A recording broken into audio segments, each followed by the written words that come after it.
కాంగ్రెస్ పాలనలో first of all ఏంటంటే నచ్చని రెండు ఉన్నాయండి. ఒకటి ఏంటంటే పేదలిల్లు కూల్చేయడం ఒకటి. అది కరెక్టో కాదో వాళ్ళకే తెలియాలి. ఫస్ట్ ఏంటంటే మన పొలిటికల్ వాళ్ళ కబ్జా ఇల్లు కానీ, విఐపీస్ కానీ, సెలబ్రిటీస్ వీళ్ళ ఇల్లు కూల్చేస్తే ఓకే. కానీ పేదలు కష్టపడి ఇల్లు కట్టుకొని తిని తినక కట్టుకున్న ఇళ్ళను కూల్చేయడం అనేది కరెక్ట్ కాదు. ఫస్ట్ ఆఫ్ ఆల్ ఏంటంటే కబ్జా చేసిన ప్లేస్లో ఎక్కడైతే నల్లలు అవి ఉన్నాయో అక్కడ కట్టుకున్న ప్లేస్ రాంగ్. కాకపోతే పాపం వీళ్ళకి తెలియదు కదా ఇక ఆ ప్లేస్లు ఇవ్వని. వాళ్ళు అమ్మడం వీళ్ళు కొనుక్కోవడం జరిగింది కాబట్టి పేదల ఇళ్ళలు కూర్చేయడం అనేది కరెక్ట్ కాదనిపిస్తుంది. రెండోది ఏంటంటే ఫ్రీ బస్ ఒకటి. ఈ ఫ్రీ బస్ అనేది మహిళల కోసం ఫ్రీ బస్ అని కూడా పెట్టిండు. అది కరెక్ట్ కాదు. ఎందుకంటే అది ఎవరికి కరెక్ట్ అంటే పేద పిల్లలు, స్కూల్కి వెళ్ళే పిల్లలు, కాలేజ్కి వెళ్ళే పిల్లలు, షాపింగ్ మాల్స్ చేసుకున్న మహిళలకు వీళ్ళకి మాత్రమే ఫ్రీ బస్ పెడితే బాగుండేది. అందరికీ అవసరం లేదంట బస్, ఫ్రీ బస్ అనేది. ఓన్లీ చదువుకునే పిల్లలకు వీళ్ళకు నెల నెల పాస్ కాకుండా ఫ్రీగా ఇచ్చేస్తే బెటర్. ఓకే. అంతేనా? ఇప్పుడు ఉన్నటువంటి 6 గ్యారెంటీలు ఇంప్లిమెంట్ అయినాయంటారా? ఏంటని ఇచ్చినటువంటి 6 గ్యారెంటీలు అమలైనాయా? ఎక్కడండి కాలే కదా.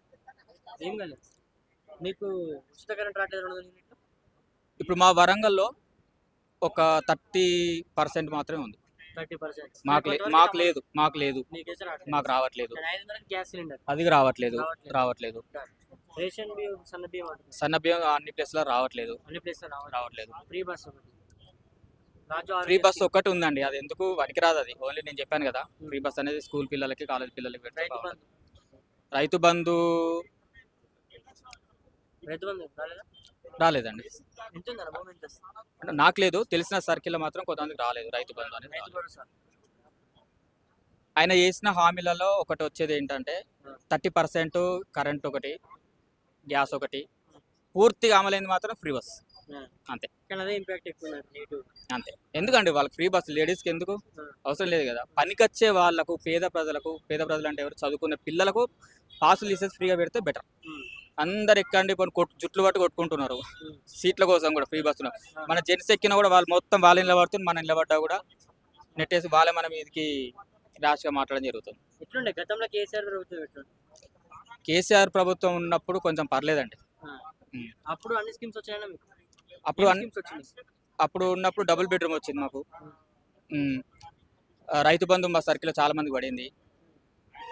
కొన్ని హామీలు ఓకే చేశారు, ఆయన చేసేంతవరకు చేశారు. కానీ ఆయన హుజరాబాద్ ఎన్నికలప్పుడు చేసిన ఒక చిన్న మిస్టేక్ వల్ల పొలిటికల్ మీద ఓటమికి కారణమని నేను అనుకుంటున్నాను. దళిత బంధు 10 లక్షలు ఇస్తా అని చెప్పేసి అనౌన్స్ చేశారు కదా అప్పుడు అక్కడ ఉన్న వాళ్ళు, హుజరాబాద్లో ఉన్న వాళ్ళు. ఏమంటారు ఇప్పుడు రేవంత్ రెడ్డి గారు అవునా కాదన్నా మరొక 3.5 ఏళ్ల పాటు ఆయన ఉండాలి. ఇక తర్వాత ఉండరు కదండి. ఉండరు కదా, తెలిసిపోద్ది కదా ప్రజలకు. ఇప్పుడు అందరూ ప్రజలంతా గమనిస్తూనే ఉన్నారు. చాలా మంది ఇల్లు కూలగొట్టడం ఇదొకటి బ్యాడ్ అయిపోయింది, ఇదొకటి నెగిటివ్. ఈ కొన్ని ఆయన చేయవలసిన వాటికి కూడా ఏం అమలు లేవు, చేయడం లేదు. ఏం లేదన్నా, ఇప్పుడు వచ్చినటువంటి బడ్జెట్ లో సగం బడ్జెట్ అప్పులకే కేటాయిస్తున్నాం, ఏమొస్తున్నది అని అంటారు. ఇక అది వాళ్ళు చెప్తారు, మనం వినాలంతే. ఎట్లా మన కేసీఆర్ గారు సభ పెట్టుకున్నారు, ఇప్పటికైనా ఇప్పుడు బీఆర్ఎస్ పార్టీ మళ్ళీ ఊపందుకొని రేపు స్థానిక ఎన్నికలు ఏమైనా ప్రభావం చూపిస్తుందా? చూపించవచ్చు. గెలవడం అనేది ప్రజల చేతిలో ఉంది. తను చెప్పాడు, నా రేవంత్ రెడ్డి కూడా హామీస్ ఏం నెరవేర్చట్లేదు అదే అని చెప్పారు. కానీ గతంలో తన ఉన్న ప్రభుత్వంలో కూడా కొన్ని హామీలు తను కూడా చేయలేదు కదా. చూడాలి ప్రజలు ఎటువంటి తీర్పు మళ్ళీ ఇస్తారా అనేది చూస్తే అంతే. వరంగల్ నుంచి హైదరాబాద్ రానికి రీజన్ ఏంటి? నేను ఫిల్మ్ ఇండస్ట్రీ అండి. ఫిల్మ్ ఇండస్ట్రీ ఎట్లా హైదరాబాద్ లైఫ్ ఎట్లా ఉంది? ఓకే, ఫైన్, బాగానే ఉంది. ఎట్లా బ్యాచిలరా మ్యారీడా? Married. Being a married person life ఎలా ఉంటుంది అంటే చెప్తారు? కష్టంగానే ఉంటుంది. కంపేర్ టు బ్యాచిలర్కి ఏముంటుందండి, బ్యాచిలర్ హ్యాపీగా ఎక్కడో ఒక తింటాడు ఉంటాడు అయిపోతుంది. కానీ మనం అట్లా కాదు. మనం తిన్నా తినకున్నా ఫ్యామిలీకి కంపల్సరీ పెట్టాలి. మనం ఇక్కడ ఎంత బాధలో ఉన్నా, ఎంత కష్టపడ్డా ఫ్యామిలీని హ్యాపీగా చూసుకోవాలి. కాబట్టి ఇక వాళ్ళు కంపేర్ అంటే చాలా కష్టం. బ్యాచిలర్ లైఫ్ ఏమిటో తన సొంతంగా తను సంపాదించుకుంటాడు. పేరెంట్స్ మీద ఇంట్రెస్ట్ ఉన్నాడు, పేరెంట్స్ కొని పంపిస్తాడు, వీళ్ళు ఎంజాయ్ వీళ్ళు చేస్తారు. కానీ మ్యారీడ్ వాళ్ళు అట్లా కాదు కదా. వీడు నిద్రపోయినా పోకపోయినా వాళ్ళు హ్యాపీగా నిద్రపోయేటట్టు పని చూసుకోవాల్సిన బాధ్యత ఒక ఫాదర్గా ఉంటుంది, ఒక భర్తగా ఉంటుంది, ఒక ఇంటి యజమానిగా ఉంటుంది. ఏమంటే ప్రస్తుత సమాజంలో డబ్బు లేకపోతే మనిషికి విలువ లేదు, మనిషి వే ఆఫ్ డ్రెస్సింగ్ బట్టి రెస్పెక్ట్ ఇస్తున్నారంటే అగ్రీ చేస్తారా? అది కష్టం అండి.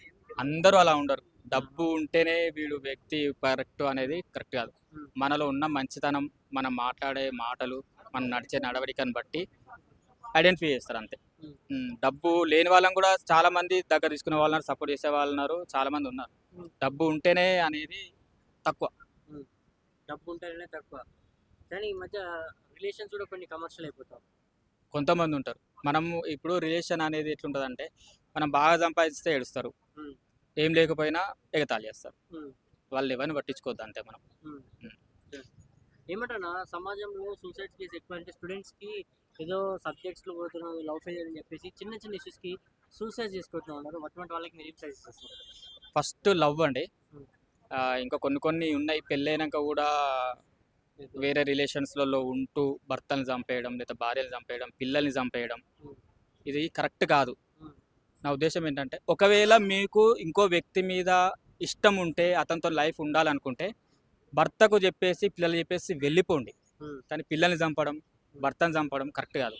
ఉమ్. అది చేస్తే జైలుకి వెళ్ళడం తప్ప మీకు ఏమీ ఉండదు. లైఫ్ ఏమైనా మీకు సెటిల్ అయిద్దా? ఉమ్. నరకం చూడాలి. మీకు వెళ్ళాలని ఉంటే వాళ్ళని వదిలేసి వెళ్ళిపోండి, హ్యాపీగా చెప్పేసి వెళ్ళిపోండి. కానీ చంపడం దాకా అనేది కరెక్ట్ కాదనిపిస్తుంది. Next love. ఇప్పుడు అమ్మాయి మోసం చేసిందని, ఆ అమ్మాయి ఇంకొంత తిరుగుతుందని అని నువ్వు చనిపోవడం అనేది కరెక్ట్ కాదు. అమ్మాయి కాకపోతే ఇంకో అమ్మాయి దొరుకుద్ది. ఇప్పుడు ఆ అమ్మాయి ఒకతో వెళ్ళిపోయింది అంటే తీసి పడేయాలి బ్రో. ఎందుకు మనకు అసలు అమ్మాయి ఇప్పుడు నీతో మ్యారేజ్ అయినాక కూడా వెళ్ళిపోతుంది నమ్మకం మీద అలాంటి అమ్మాయి ఖచ్చితంగా వెళ్ళిపోద్ది. నువ్వు ప్రాణం అనుకున్న అమ్మాయితోని హ్యాపీగా ఉండు అంతే. ఈ అమ్మాయి వెళ్ళిపోయిందని చెప్పేసి పేరెంట్స్కి, నేను ఇన్ని రోజులు కష్టపడి పెంచిన పేరెంట్స్ని వదిలేసి నువ్వు చనిపోవడం అనేది పిరికితానం, అది వేస్ట్ డిసిషన్. అది స్టూడెంట్స్ ఉన్నారు, ఫెయిల్ అయినామని చెప్పేసి ఆత్మహత్య చేసుకోవడం ఎందుకు బ్రో? చదువుకోని వాళ్ళు చాలా మంది మంచి మంచి పొజిషన్లో ఉన్నారు, బిజినెస్లే కానీ సొంతంగా చేసుకొని కానీ చాలా మందికి మంచి టాప్లో ఉన్న వాళ్ళు ఉన్నారు. ఒక చదువుకుంటేనే లైఫ్ అనేది ఏం లేదు. ఒకవేళ నీకు దేవుడు ఉండి మంచిగా చదువుకోగలవు, నీకు మంచి ఉంది అంటే చదువుకో, ఒక జాబ్ సంపాదించుకో. చదువుకోకపోతే దేవుడు నీకు ఏదో ఒక టాలెంట్ ఇచ్చి ఉంటాడు, ఆ టాలెంట్ ప్రూవ్ చేసుకో. లైఫ్లో మంచి గోల్కి వస్తాం, మంచి సెటిల్మెంట్ అయితే లైఫ్. అంతే తప్ప ఏదో లైఫ్ పోయిందని ఒక సబ్జెక్ట్ ఫెయిల్ అని చెప్పి సూసైడ్ చేసుకొని లైఫ్ మొత్తం నాశనం చేసుకోవడం కరెక్ట్ కాదు. ఏమంటారు అంటే వాస్తవానికి ఇప్పుడున్నటువంటి కాంపిటీషన్కి తగ్గట్టు ఒక జాబ్ బెటరా లేదంటే ఒక బిజినెస్ బెటరా అంటే ఏం చెప్తారు? జాబ్ అంటే సెక్యూరిటీ కాదండి. ఇప్పుడు మనం ఇప్పుడు చేసేవాళ్ళం సాఫ్ట్వేర్స్ కానీ ఎవరైనా మార్నింగ్ కానీ సెక్యూరిటీ కదా, బిజినెస్ సెక్యూరిటీ కదా?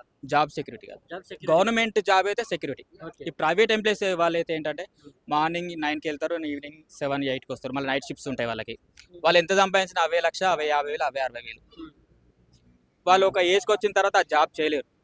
అదే బిజినెస్ అనుకోండి, తనకి ఏదైతే బిజినెస్ నేను చేయగలుగుతాను, ఇది నాకు ఖచ్చితంగా సక్సెస్ అవుతా అని ఒక మైండ్లో ఒకటి ఉంటుంది కదా, అది స్టార్ట్ చేసి దాని మీద ఫుల్ ఫోకస్ పెట్టి ఒక 1 year 2 years కష్టపడితే నెలకు ఒక 2 లక్షలు సంపాదించుకోవచ్చు, 3 లక్షలు సంపాదించుకోవచ్చు. బిజినెస్ అనేది లైఫ్ లాంగ్ ఉంటుందండి. Business life long.